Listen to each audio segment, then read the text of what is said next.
જય સ્વામિનારાયણ વિદ્યાર્થી મિત્રો, પી વિભાગના તત્વોમાં આપણે સમૂહ 17ના તત્વો છે તેની આપણે ચર્ચા કરતા હતા. તેમાં આપણે આજે આગળ વધીએ તો ગયા લેક્ચરની અંદર આપણે પ્રાપ્તિ સ્થાનની ચર્ચા કરી હતી સમૂહ 17ની. આજે થોડાક આગળ વધીએ એ પહેલાં સમૂહ 17ના તત્વો વિશે થોડીક આપણે માહિતી લઈએ. સમૂહ 17, ચલો પ્રથમ તત્વ ફ્લોરિન, પછી ક્લોરિન, બ્રોમિન, આયોડિન, એસ્ટેટિન અને ટેનેસિન. ઓકે, ફ્લોરિનની ઇલેક્ટ્રોનની રચના શું છે? તો કે ભાઈ helium core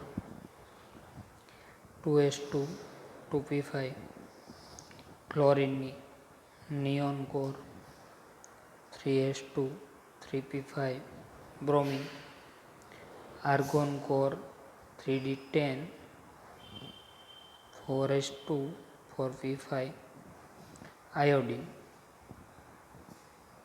krypton core 4d10 5s2 5p5, astatine xenon core 4f14 5d10 6s2 6p5, tennessine radon core 5f14 6d10 7s2 7p5. બાહ્યતમ કક્ષાની ઇલેક્ટ્રોનની રચના જોઈએ તો એસ કક્ષકમાં 2 અને પી કક્ષકમાં 5. ટોટલ ઇલેક્ટ્રોન કેટલા છે? 7. બરોબર. હવે સમૂહ 17ના તત્વો અને નજીકના નિષ્ક્રિય વાયુ જેવી ઇલેક્ટ્રોનની રચના પ્રાપ્ત કરવા માટે કેટલા ઇલેક્ટ્રોનની જરૂર છે? 1 ઇલેક્ટ્રોનની જરૂર છે. બરોબર. ઓકે, તો બેઝિક માહિતીથી આપણે શરૂઆત કરીએ. સૌથી પહેલાં તો આવશે ઇલેક્ટ્રોનીય રચનાનો મુદ્દો. ઇલેક્ટ્રોનીય રચના, ચલો સમૂહ 17ના તત્વોની બાહ્યતમ કક્ષાની ઇલેક્ટ્રોનીય રચના શું થાય સામાન્ય? તો કે સમૂહ 17ના તત્વોની બાહ્યતમ કક્ષામાં 7 ઇલેક્ટ્રોન આવેલા છે.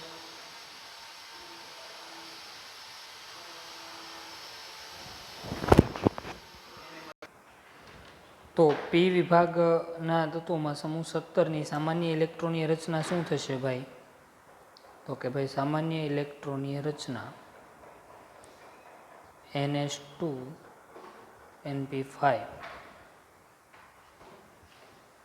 થશે.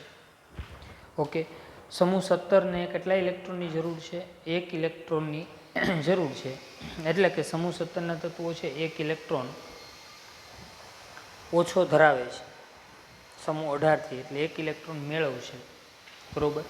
ચલો ત્યારબાદ આપણે આગળ વાત કરીએ પરમાણ્વીય અને આયનીય ત્રિજ્યાની. સમૂહ 17ની પરમાણ્વીય અને આયનીય ત્રિજ્યા.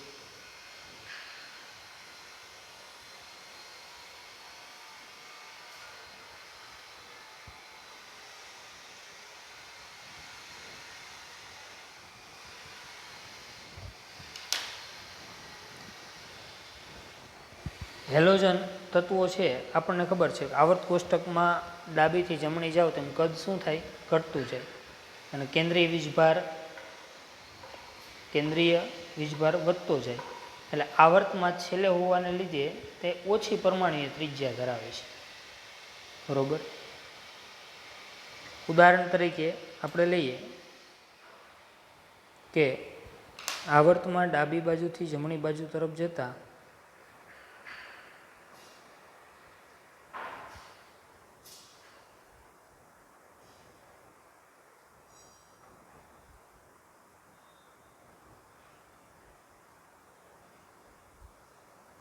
આવર્તમાં ડાબી બાજુથી જમણી બાજુ તરફ જતા અસરકારક કેન્દ્રીય વીજભાર વધે છે.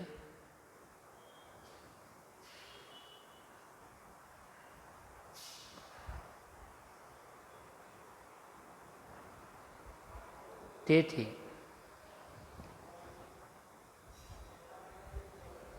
આવર્તમાં સૌથી ઓછી પરમાણ્વીય ત્રિજ્યા ધરાવે છે. ઓકે, ત્યારબાદ આપણે આગળ જઈએ તો સમૂહની વાત કરીએ તો ફ્લોરિનથી આયોડિન તરફ જઈએ આપણે, બરોબર. તેમ આપણને ખબર છે કે મુખ્ય ક્વોન્ટમ અંક અહીંયા n બરાબર કેટલા છે તો કે 2, અહીંયા કેટલા છે 3, ક્લોરિન બ્રોમિનમાં 4. મુખ્ય ક્વોન્ટમ અંક nનું મૂલ્ય વધે એટલે કક્ષા છે, બરોબર, એકનો ક્રમ વધે. એટલા માટે ફ્લોરિનથી આયોડિન તરફ જતા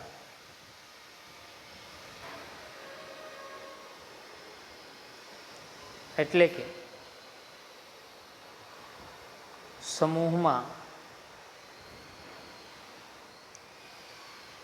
ઉપરથી નીચે તરફ જતા પરમાણ્વીય અને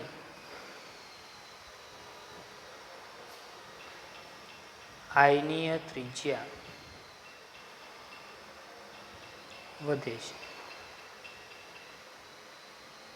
રેગ્યુલર વલણ, એમાં કોઈ ફેરફાર જોવા મળતો નથી, બરોબર. પરમાણ્વીય ત્રિજ્યાની વાત કરીએ તો ફ્લોરિન, ક્લોરિન, બ્રોમિન અને આયોડિન. તો ફ્લોરિનની પરમાણ્વીય ત્રિજ્યા 64 છે, જ્યારે ક્લોરિનની પરમાણ્વીય ત્રિજ્યા 99 પાઇકોમીટર, જ્યારે બ્રોમિનની 114 પાઇકોમીટર, જ્યારે આયોડિનની 133. તો આ શું, આ પાઇકોમીટરની અંદર હશે બધી. તો આ શું બતાવે છે કે સમૂહમાં ઉપરથી ક્યાં તરફ જાઓ છો તમે, નીચે તરફ, તેમ પરમાણ્વીય અને આયનીય ત્રિજ્યા વધે છે. ઓકે, ત્યાર પછીનો મુદ્દો છે આયનીકરણ એન્થાલ્પી. આયનીકરણ એન્થાલ્પી મોટાભાગે સમૂહ 17ના તત્વો અધાતુ તત્વો છે, એટલે એ ઇલેક્ટ્રોન ગુમાવવાનું વલણ ઓછું ધરાવે, બરોબર. ઇલેક્ટ્રોન ગુમાવવાનું વલણ ઓછું ધરાવે, તેથી તેની આયનીકરણ એન્થાલ્પીના મૂલ્યો ઊંચા જોવા મળે છે. ખાસ યાદ રાખશું, સમૂહ 17ના મોટાભાગના તત્વો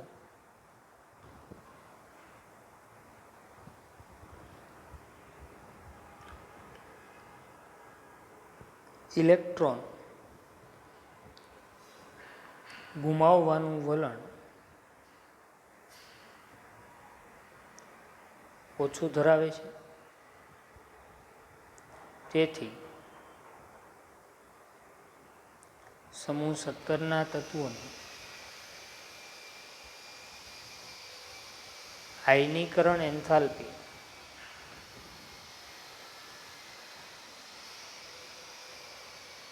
ઊંચી છે, એટલે એ સરળતાથી ઇલેક્ટ્રોન ગુમાવતા નથી, કારણ કે અધાતુ લક્ષણ ધરાવે છે. એટલે ઇલેક્ટ્રોન મેળવે, કારણ કે એને જો અહીંયા 7 ઇલેક્ટ્રોન છે બાહ્યતમ કક્ષામાં, બરોબર. તો 1 ઇલેક્ટ્રોન મેળવશે એટલે નિષ્ક્રિય વાયુ જેવો બની જશે, એટલા માટે તે ઇલેક્ટ્રોન ગુમાવવાનું વલણ ધરાવતો નથી. આ ઉપરાંત બીજી બાબત, સમૂહમાં ઉપરથી નીચે તરફ જાય તેમ આપણે અગાઉ ભણેલા જ છીએ કે પરમાણુનું કદ વધે તેમ આયનીકરણ એન્થાલ્પીમાં શું થાય છે, ઘટાડો. તેમ આ સમૂહ 17માં એ જ બાબત લાગુ પડે છે કે સમૂહમાં ઉપરથી નીચે તરફ જતા આયનીકરણ એન્થાલ્પી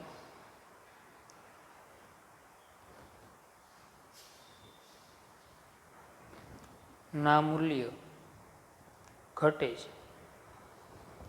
આયનીકરણ એન્થાલ્પીના મૂલ્યો ઘટતા જોવા મળે છે. ઉદાહરણ પણ લઈશું આપણે, ફ્લોરિન, ક્લોરિન, બ્રોમિન અને આયોડિન.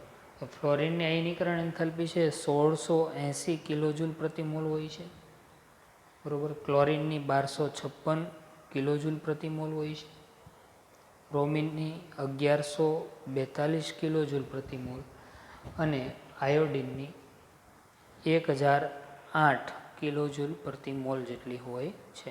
તો આ શું જોયું આપણે? આયનીકરણ એન્થાલ્પીની બાબતની ચર્ચા કરી. ઓકે, ત્યારબાદ સમૂહ 17ના તત્વો ઇલેક્ટ્રોન મેળવવાનું વલણ ધરાવે, એટલે આપણે શેની ચર્ચા કરવી પડે? તો કે ભાઈ ઇલેક્ટ્રોન પ્રાપ્તિ એન્થાલ્પીની ચર્ચા કરવી પડે, બરોબર. ઇલેક્ટ્રોન, કારણ કે સમૂહ 17ના તત્વો ઇલેક્ટ્રોન મેળવવાનું વલણ ધરાવે છે. ઓકે, ગુમાવવાનું નથી વલણ ધરાવતા, એટલે આપણે ઇલેક્ટ્રોન મેળવવાની આપણે જો વાત કરીએ તો ઇલેક્ટ્રોન પ્રાપ્તિ એન્થાલ્પીનો અભ્યાસ કરવો ખૂબ જ આપણે અગત્યનો છે, બરોબર.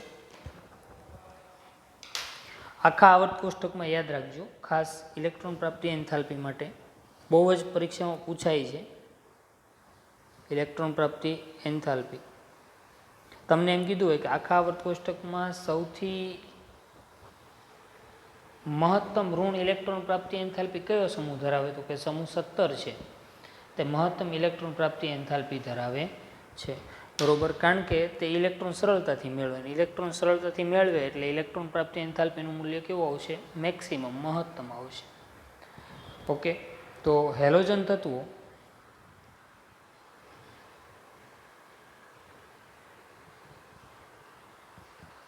હેલોજન એટલે કયો? સમૂહ 17. હેલોજન તત્વો આવર્તમાં મહત્તમ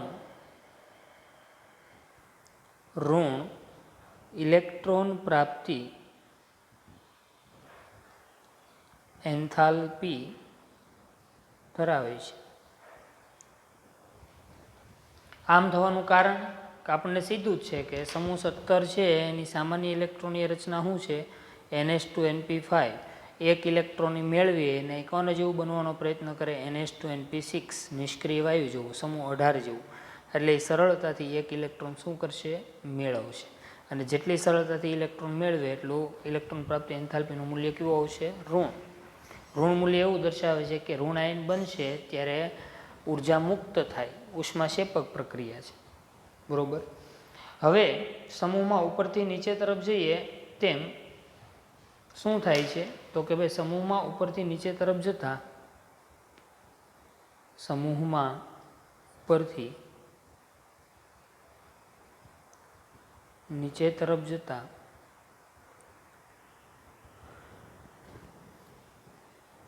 ઇલેક્ટ્રોન પ્રાપ્તિ એન્થાલ્પીનું મૂલ્ય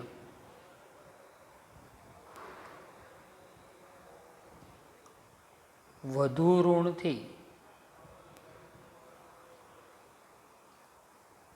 ઓછું ઋણ થતું જાય છે. વધુ ઋણથી કેવું થશે? ઓછું ઋણ. શેનું મૂલ્ય? ઇલેક્ટ્રોન પ્રાપ્તિ એન્થાલ્પીનું. ઓકે, એને આપણે સારી રીતે સમજી શકીએ એટલા માટે જોઈએ, બરોબર. તો કે ફ્લોરિન, ક્લોરિન, બ્રોમિન અને આયોડિન. ફ્લોરિન માટે ઇલેક્ટ્રોન પ્રાપ્તિ એન્થાલ્પીનું મૂલ્ય -333 કિલોજૂલ પ્રતિ મોલ. ક્લોરિન માટે -349 કિલોજૂલ પ્રતિ મોલ, બરોબર. અને બ્રોમિન માટે -325 કિલોજૂલ પ્રતિ મોલ અને આયોડિન માટે -296 કિલોજૂલ પ્રતિ મોલ. ઓકે, તો હવે અહીંયા ધ્યાન રાખવાનું છે. માઇનસ નિશાની શું બતાવે? કે ઉષ્માક્ષેપક પ્રક્રિયા. એટલે એનો અર્થ એવો, ફ્લોરિન એક ઇલેક્ટ્રોન મેળવશે ને ત્યારે એટલી ઉર્જા મુક્ત થશે. ક્લોરિન એક ઇલેક્ટ્રોન મેળવે ત્યારે કેટલી ઉર્જા મુક્ત થાય? તો કે 349 કિલોજૂલ પ્રતિ મોલ. માઇનસ નિશાની શું બતાવે છે? ઉષ્માક્ષેપક પ્રક્રિયા છે.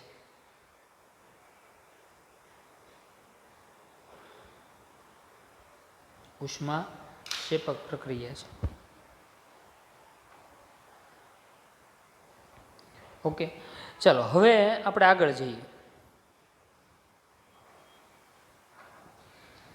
મેં હમણાં કીધું તમને કે ઇલેક્ટ્રોન પ્રાપ્તિ એન્થાલ્પીનું મૂલ્ય વધુ ઋણથી કેવું થાય છે? ઓછું ઋણ. તો અહીંયા જુઓ, -333 થી -349. આ તો શું થયું? વધુ ઋણ થયું. આવું શા માટે થયું? તો કે ક્લોરિનની ઇલેક્ટ્રોન પ્રાપ્તિ એન્થાલ્પીનું મૂલ્ય ફ્લોરિન કરતાં કેવું છે? વધારે છે. આવું શા માટે થયું એ આપણે સમજવાનું છે. બરોબર.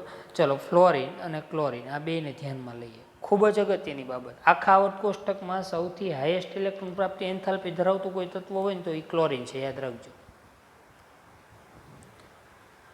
ગુજકેટ, બોર્ડ બધાની અંદર આ પ્રશ્ન ભૂતકાળમાં પૂછાઈ ગયો. JEE બધા પૂછાઈ ગયો. સૌથી વધારે ઇલેક્ટ્રોન પ્રાપ્તિ એન્થાલ્પી કયા તત્વની છે? તો કે ક્લોરિનની. કયો આવર્ત? બરોબર, તો આપણને ખબર હોય છે ત્રીજો આવર્ત. ને કયો સમૂહ? તો કે 17. ઓકે. ફ્લોરિનની ઇલેક્ટ્રોનની રચના શું છે? તો કે ભાઈ હિલિયમ કોર 2s2 2p5 અને chlorine neon core 3s2 3p5. તો ખરેખર ફ્લોરિનની ઇલેક્ટ્રોન પ્રાપ્તિ એન્થાલ્પીનું મૂલ્ય વધુ ઋણ હોવું જોઈએ. કોના કરતાં? ક્લોરિન કરતાં. પણ અહીંયા ક્લોરિનનું છે. આવું શા માટે થયું? જો ક્લોરિનમાં n બરાબર 3 અને ફ્લોરિનમાં n બરાબર 2. બરોબર. તો ફ્લોરિનનું કદ નાનું છે કોની સરખામણીમાં? ક્લોરિન. એટલે ફ્લોરિનનું કદ નાનું છે એટલે ફ્લોરિનમાં ઇલેક્ટ્રોન વચ્ચે અપાકર્ષણ વધી જાય. કોના કરતાં? ક્લોરિન કરતાં. એટલે ક્લોરિનના ત્રીજી કક્ષામાં ઇલેક્ટ્રોન દાખલ કરવો સરળ બને. કોના કરતાં? ફ્લોરિનની બીજી કક્ષા કરતાં ક્લોરિનની ત્રીજી કક્ષામાં ઇલેક્ટ્રોન દાખલ કરવો આપણા માટે કેવો બને છે? સરળ બને છે. એટલા માટે ક્લોરિન છે તેની ઇલેક્ટ્રોન પ્રાપ્તિ એન્થાલ્પીનું મૂલ્ય વધુ ઋણ છે. કોના કરતાં? ફ્લોરિન કરતાં. યાદ રાખશું કે ક્લોરિનમાં n બરાબર 3માં ત્રીજી કક્ષામાં, ફ્લોરિનની n બરાબર 2 કક્ષામાં ઇલેક્ટ્રોન દાખલ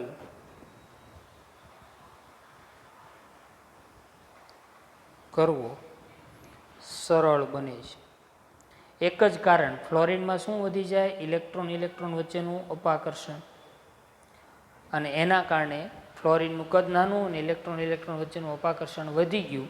એના કારણે ફ્લોરિનની n બરાબર 2 કક્ષામાં ઇલેક્ટ્રોન દાખલ કરવા કરતાં ક્લોરિનની n બરાબર 3 એટલે ત્રીજી કક્ષામાં ઇલેક્ટ્રોન દાખલ કરવો આપણા માટે સરળ બને છે.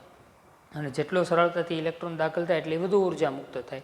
એટલા માટે ફ્લોરિન કરતાં ક્લોરિન છે એમાં ઇલેક્ટ્રોન પ્રાપ્તિ એન્થાલ્પીનું મૂલ્ય કેવું આવ્યું? વધુ ઋણ. હવે તમને એમ થાય ઇલેક્ટ્રોન પ્રાપ્તિ એન્થાલ્પી એટલે શું?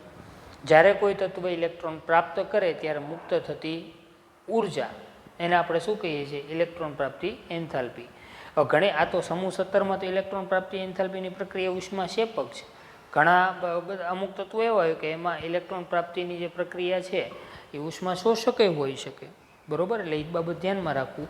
ઇલેક્ટ્રોન પ્રાપ્તિની પ્રક્રિયા ઉષ્મા શોષક અથવા ઉષ્માક્ષેપક હોઈ શકે.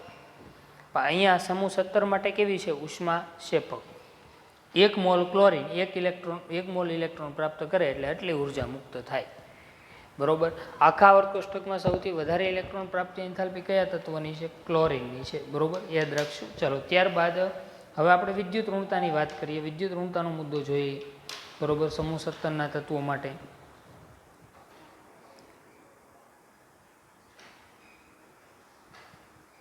વિદ્યુત ઋણતા. બરોબર, આપણે ભણતા આવીએ છીએ કે સમૂહમાં ઉપરથી નીચે તરફ જતા વિદ્યુત ઋણતા ઘટે છે. સમૂહમાં ઉપરથી નીચે તરફ જતા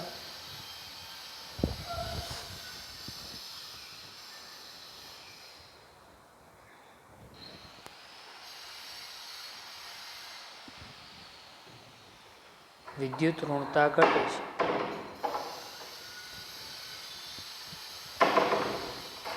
ફ્લોરિન આવર્ત કોષ્ટકમાં સૌથી વધુ વિદ્યુત ઋણતા ધરાવતું તત્વ છે. યાદ રાખવાનો મુદ્દો છે. સૌથી વધારે વિદ્યુત ઋણતા કોની છે? તો કે ફ્લોરિનની. ફ્લોરિન આવર્ત કોષ્ટકમાં સૌથી વધુ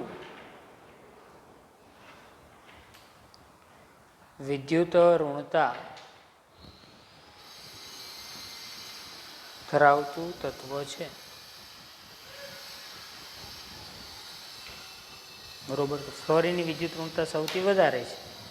આપણે લખીએ fluorine, chlorine, bromine, iodine. Okay. તો ફ્લોરિનની વિદ્યુત ઋણતા 4 છે. ક્લોરિન 3.2, બ્રોમિન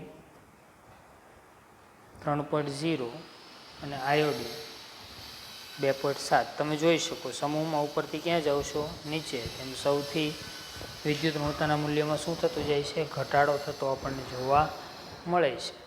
ઓકે, તો આ વિદ્યુત ઋણતાની બાબત. સૌથી વધારે આખા વર્ગ કોષ્ટકમાં વિદ્યુત ઋણતા કોની છે, ફ્લોરિનની.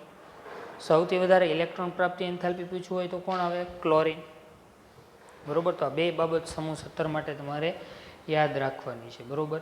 ચલો, ત્યારબાદ હવે આપણે વાત કરવાની છે સમૂહ 17ના તત્વો છે તેના ફિઝિકલ પ્રોપર્ટીઝ, એટલે કે ભૌતિક ગુણધર્મોની આપણે વાત કરીએ.